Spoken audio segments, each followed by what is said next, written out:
Assalamualaikum warahmatullahi wabarakatuh. Perkenalkan nama saya Rika Amelia dari kelas 3 EPJKR dengan nomor NPM 2110631700162.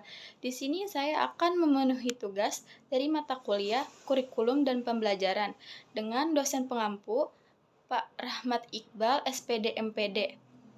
Di sini saya akan memaparkan materi yaitu tentang komponen-komponen dan pengembangan kurikulum.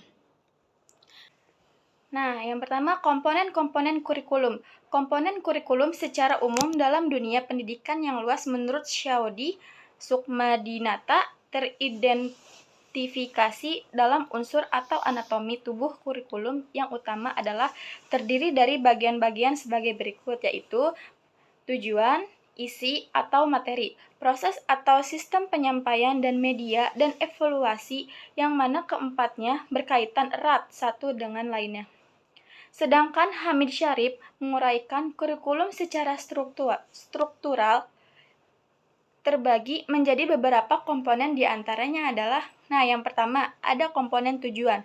Komponen tujuan berhubungan erat dengan arah atau hasil yang diharapkan secara mikro maupun makro. Tujuan pendidikan memiliki klasifikasi dari mulai tujuan yang sangat umum sampai tujuan khusus yang bersifat spesifik dan dapat diukur, yang kemudian dinamakan dengan kompetensi. Pembahasan lebih lanjut tujuan pendidikan nasional diklarifikasikan menjadi 4, yaitu, yang pertama ada tujuan pendidikan nasional, merupakan tujuan dan arah pendidikan secara umum yang harus dijadikan patokan atau pedoman bagi setiap lembaga pendidikan di seluruh Indonesia. Komponen isi adalah komponen yang didesain untuk mencapai komponen tujuan. Yang dimaksud komponen materi adalah bahan-bahan kajian yang terdiri dari ilmu pengetahuan, nilai, pengalaman, dan keterampilan yang dikembangkan ke dalam proses pembelajaran guna mencapai komponen tujuan. Komponen materi harus dikembangkan untuk mencapai komponen tujuan. Oleh karena itu, komponen tujuan dengan komponen materi atau dengan komponen-komponen lainnya haruslah dilihat dari sudut hubungan yang fungsional. Pada hakikatnya, materi kurikulum adalah isi kurikulum. Dalam Undang-Undang tentang Sistem Pendidikan Nasional telah ditetapkan bahwa isi kurikulum merupakan bahan kajian dan pelajaran untuk mencapai tujuan penyelenggaraan satuan pendidikan yang bersangkut dalam rangka upaya pencapaian tujuan pendidikan nasional. Sesuai dengan rumusan tersebut, isi kurikulum dikembangkan dan disusun berdasarkan prinsip-prinsip sebagai berikut. Yang pertama, ada materi kurikulum berupa bahan pembelajaran yang terdiri dari bahan kajian atau topik-topik pelajaran dapat dikaji oleh siswa dalam proses belajar dan pembelajaran. Yang kedua, materi kurikulum mengacu pada pencapaian tujuan masing-masing satuan pendidikan.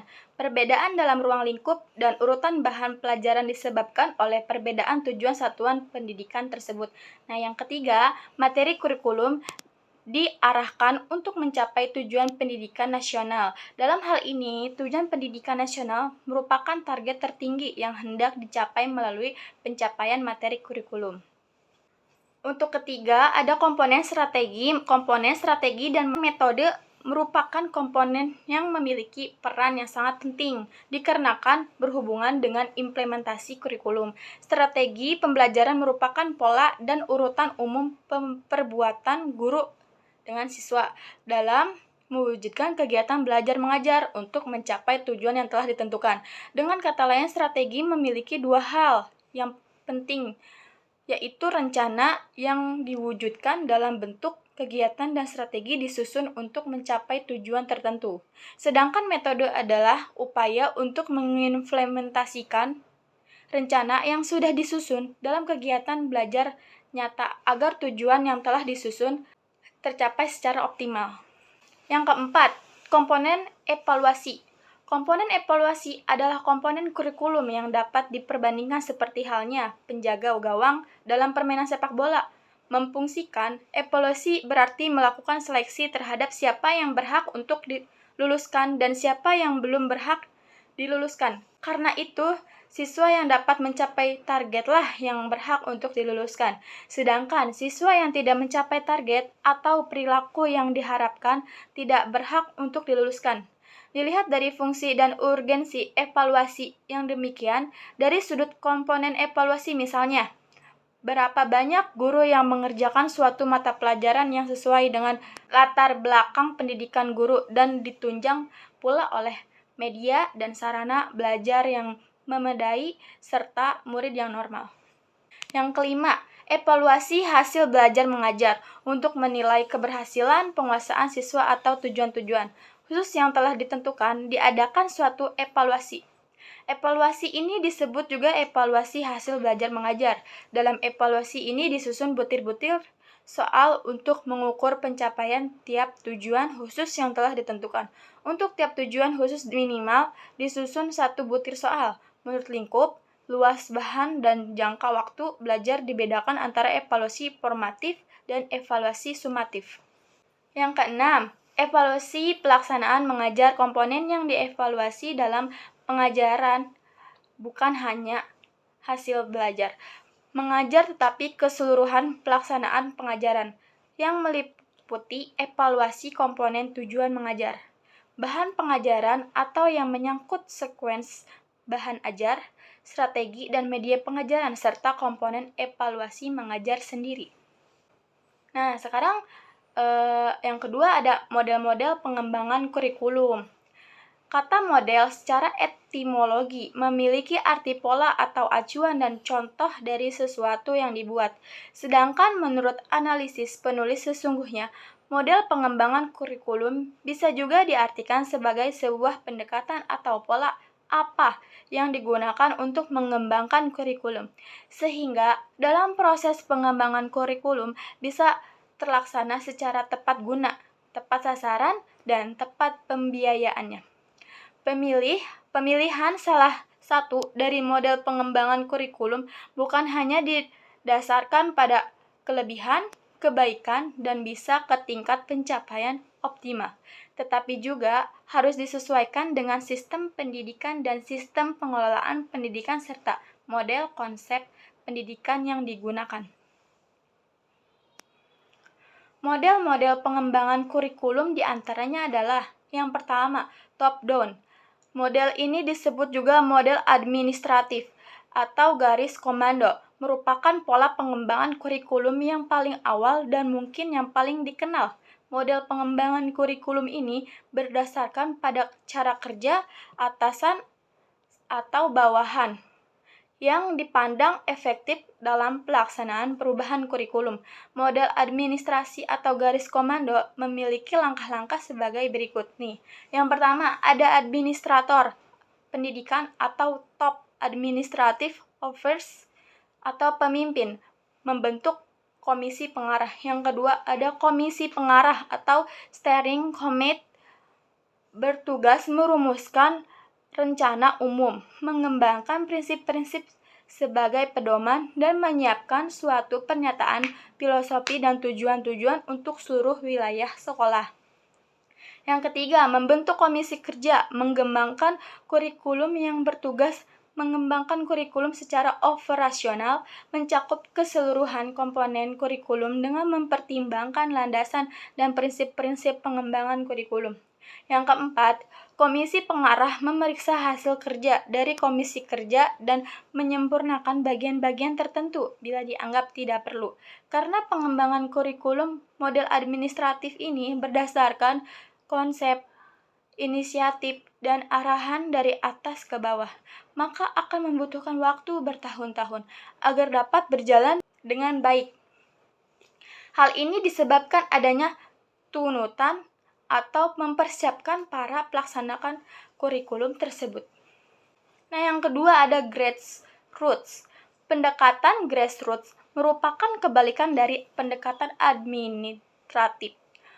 Pendekatan grassroots yang disebut juga dengan istilah pendekatan bottom up, yaitu suatu proses pengembangan kurikulum yang diawali dari keinginan yang muncul dari tingkat bawah atau sekolah atau guru. Keinginan ini biasanya didorong oleh hasil pengalaman yang dirasakan pihak sekolah atau guru, di mana kurikulum yang sedang berjalan dirasakan terdapat beberapa masalah atau ketidaksesuaian dengan kebutuhan dan potensi yang tersedia di lapangan.